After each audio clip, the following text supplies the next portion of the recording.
Good afternoon, ladies and gentlemen. Our title tonight, our subject is very interesting.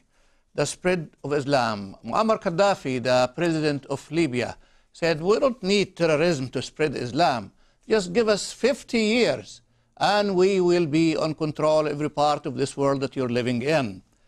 We will be talking about the beginning and the origins of Islam itself. The war to conquer in Islam and the Islamic Empire and its highest appearances in the world, in the Middle East and Europe. And then the fading of the Islamic Empire, and now we are facing again our world, and they're telling us, oh, we're coming, we're going to overwhelm you, we are here to stay. Many Americans are converted to Islam, and Europe, we are going to take over, just give us some time, and we will be there.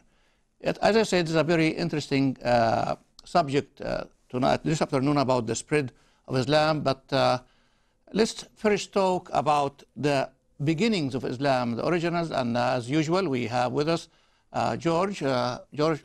David. Oh. Who's George? I don't know. Who's George? We have David Wood with us this afternoon. How are you today? Good, good. I want to meet this George, though. Yeah. Sounds like a smart guy. The curious George. Yeah. Right.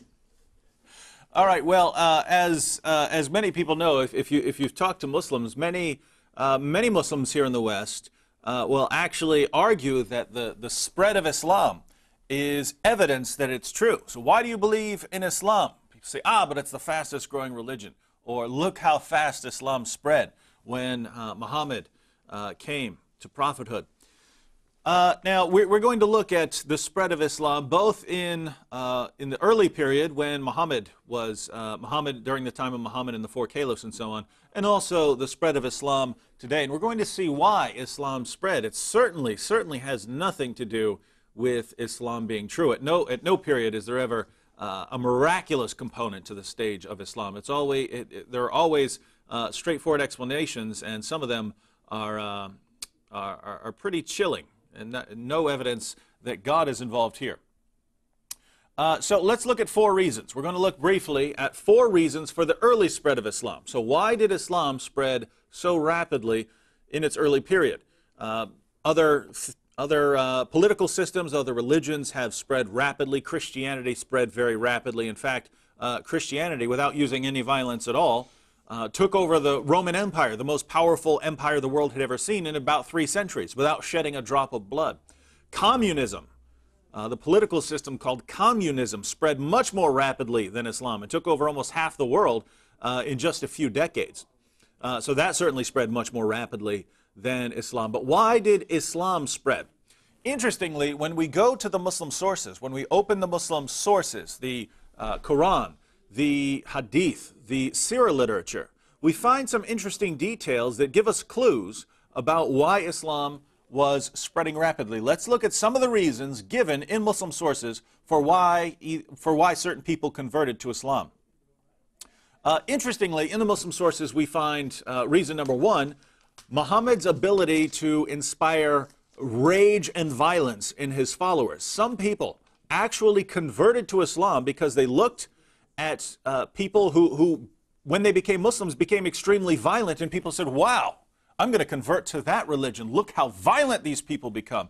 In other words, the idea seems to be you've got people sitting around and maybe they're lazy and they don't have any goals in life and they sit around doing nothing, and all of a sudden they become Muslims and they're willing to go out and slaughter people, even former friends, in the name of Islam. And some people said, wow, look at what Islam does. There must be some truth behind this for some reason. If you don't believe me, let's go ahead and look at a passage from Ibn Ishaq. This is our earliest biographical source on the life of Muhammad. The apostle said, this is when Muhammad wasn't very happy with the Jews. The apostle said, kill any Jew that falls into your power. Thereupon, Muhayyisa leapt upon Ibn Sunayna, a Jewish merchant with whom they had social and business relations, and killed him. So Muhammad says to the Muslims, kill any Jew who falls into your power. And one of them, Muhayyisa, kills someone who's a friend of the family. He was a merchant that the family had dealings with. Huwayyisa was not a Muslim at the time, though he was the elder brother. So you have 2 Muslims, Huwayyisa, the older brother, and Muhayyisa, the younger brother. When Muhayyisa killed him, Huwayisa began to beat him, saying, "You enemy of God, did you kill him when much of the fat on your belly comes from his wealth?" In other words, how did you kill this man? He's been an ally. He's been a friend. He's helped our family. He's been a source of income to our family. Why did you kill this man? Simply because he's a Jew? Muhayyisa answered. So this is what his younger brother tells him.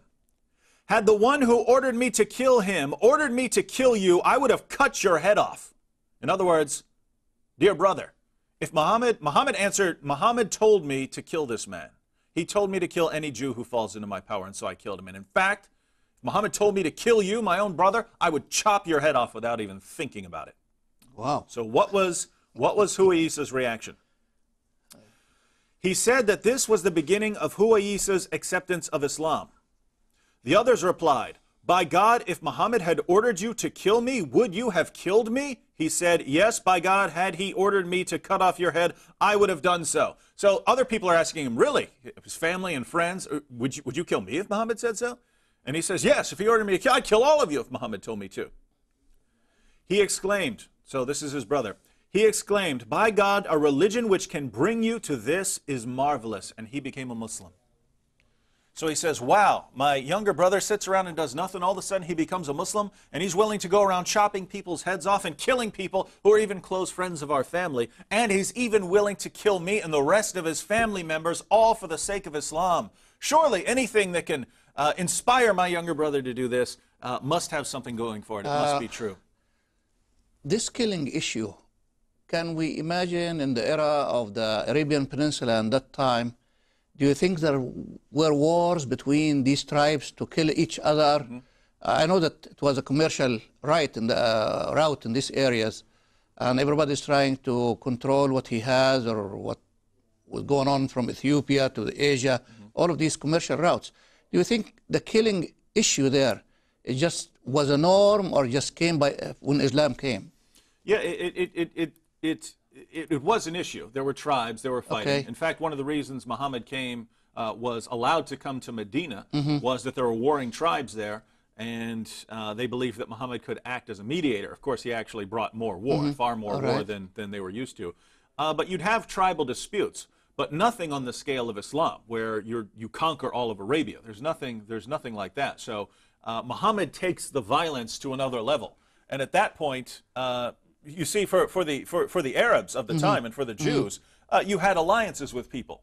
If you're an Arab and someone's a Jew and you have an alliance with him, you're obligated to follow that alliance. When Islam comes and Muhammad gets mad at the Jews, it doesn't matter. It could be your own brother, who's part of your own clan. You would remain loyal to your own tribe or your own clan. Yes. You would remain loyal to people that you had dealings with. But when Islam comes, it doesn't matter anymore. If it's a Jew and I tell you to kill Jews, you kill the Jews, even if it's your best buddy. If I tell you to kill your own brother, you kill your own brother. No questions asked. Yes, I understand that. But I'm trying to go back when Jewish tribes used to live there, when Christians used to live there, when idol worshipper before Islam used to live in that area of the Arabian Peninsula, all of that area there.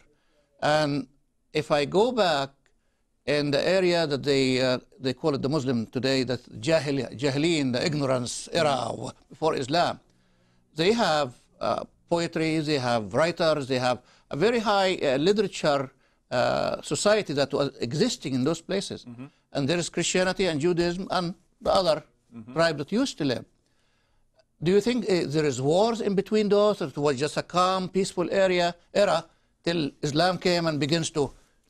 No, they had disputes, especially between certain tribes of Jews and Arabs. The Christians, there weren't enough Christians. The Christians were kind of spread out. All right. The Christians weren't fighting.